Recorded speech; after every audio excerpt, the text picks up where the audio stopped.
சீமானும் விஜயும் கைகோப்பதற்கான ஒரு வாய்ப்பு இருக்கு அப்படின்னு எல்லாருமே பேச தொடங்கிட்டாங்க. வாய்ப்பு இருக்குங்களா சார்? சீமானுக்கு ஆதரவா விஜய் அந்த மைக் விளம்பரத்தை போட்டு விளம்பரம் கொடுப்பாருங்க நானே எதிர்பார்க்கல. உண்மையிலே எதிர்பார்க்கல. சீமானு ஆதரவு தான் அந்த மைக்கு விளம்பரத்தை கொடுத்துருக்கிறாரு. ஓட்டும் சீமானுக்கு தான் போட்ட மாதிரி தெரியுது. எஸ் ஏ சந்திரசேகர் கூட சீமானுக்கு தான் ஓட்டு போட்டிருக்கிறாரு, மைக்குக்கு தான் ஓட்டு போட்டிருக்கிறாரு. எனக்கு ஒரு ஆச்சரியமா தான் அந்த விளம்பரம் இருந்தது.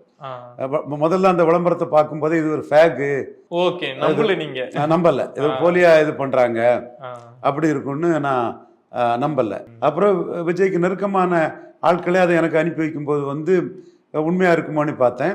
திரும்ப திரும்ப எனக்கு அது உண்மையிலே எனக்கு அதுல நம்பிக்கை இல்லை.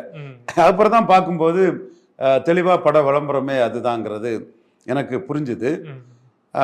அதுல அந்த மைக்கு இதுல இது திரும்பியும் ஏதோ வெட்டி ஒட்டுனதா என்னவான்னு பார்க்கும்போது